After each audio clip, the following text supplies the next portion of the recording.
Jessica, c'est un parcours qui commence il y a longtemps.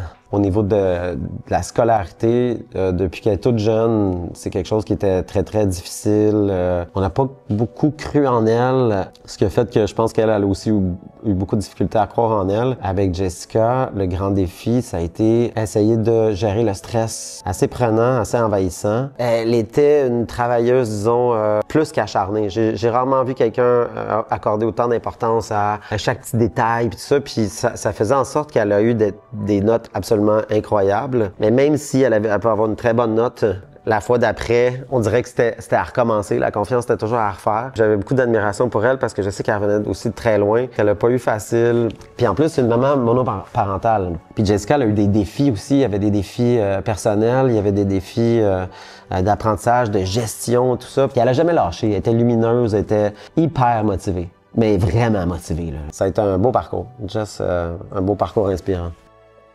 Mon nom c'est Moussa Messi. Je suis d'origine congolais qui est né au Burundi. J'ai étudié mon primaire là-bas, puis après ça, j'ai fait mon école secondaire jusqu'à 9e année, qui ici on appelle secondaire 3. Puis après, j'ai quitté mon pays pour venir ici. Je suis arrivé ici au Canada à l'âge de 18 ans. Quand je suis arrivé au Québec, j'ai fait la francisation. Moussa, quand il est arrivé au Québec, il connaissait 3 mots. Merci, bonjour, au revoir.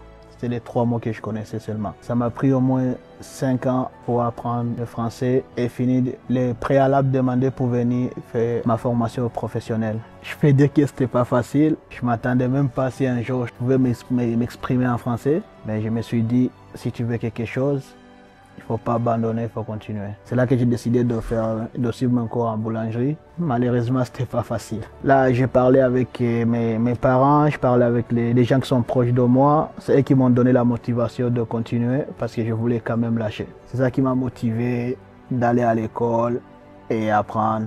Jusqu'à aujourd'hui, je continue à apprendre. Au-delà de son parcours dans la francisation, il y a eu des difficultés d'apprentissage, tout ce qui a passé à travers, mais qui réussissent à venir à l'école avec le sourire tous les matins, je trouve que c'est vraiment génial. Puis là, je m'attends pour notre nouveau programme qui va commencer en septembre. Ça va être le service à la restauration. Puis je suis fier vraiment de mon parcours, de tous mes efforts que j'ai faits. Tout est possible, puis il n'y a rien qui est facile dans la vie. Il faut se battre pour y arriver. Je m'appelle Nicolas. Quand j'étais jeune, je n'étais pas diagnostiqué avec des problèmes. On m'a mis dans une classe spécialisée qui n'était pas adaptée à moi. J'avançais plus, j'avais pas l'aide de l'école, j'avais rien, fait que j'ai décroché. À mes 18 ans, mon père est mort. Puis là, ça a décroché de tout. Je me suis enfermé chez moi pendant 10 ans. J'allais plus dehors, j'allais même plus sur le balcon. J'étais vraiment enfermé dans ma chambre. C'était une période qui était sombre, qui était pénible. Jusqu'à mes 28 ans, j'ai commencé à avoir de l'aide des intervenants. À un moment donné, je pensais à mon père. Jamais il aurait voulu ça, de son enfant qui périsse ou qui fasse plus rien de sa vie. C'était le déclenchement. J'ai repris l'école, j'ai repris ma vie en main. C'était un très, très grand défi pour Nicolas de revenir s'asseoir sur les bancs d'école. Malgré les embûches, malgré son parcours vraiment atypique, il n'a jamais baissé les bras. Quand j'ai commencé avec l'école, je suis rentré en pré-secondaire. Ma première journée était à l'école. J'étais à peine capable d'ouvrir la porte en bas pour rentrer dans l'école.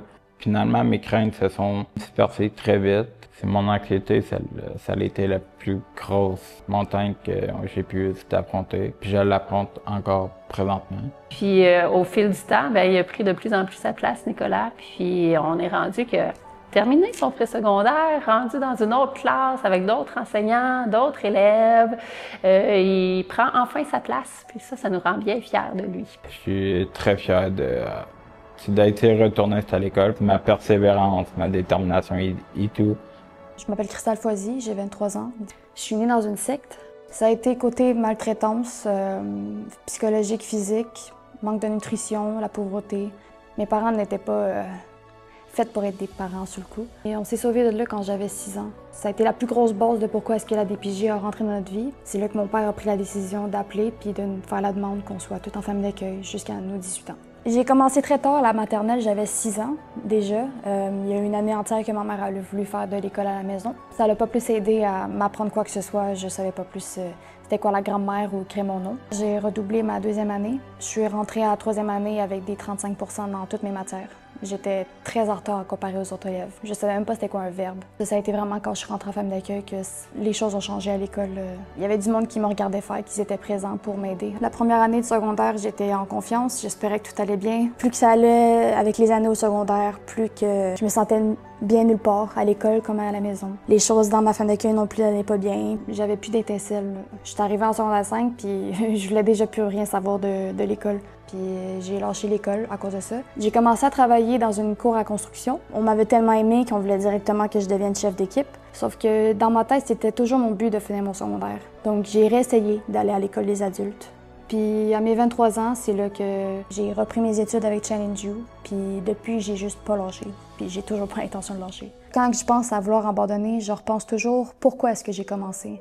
Est-ce que je fais ça pour moi, pour quelqu'un d'autre? Se rappeler qu'il y a toujours une possibilité.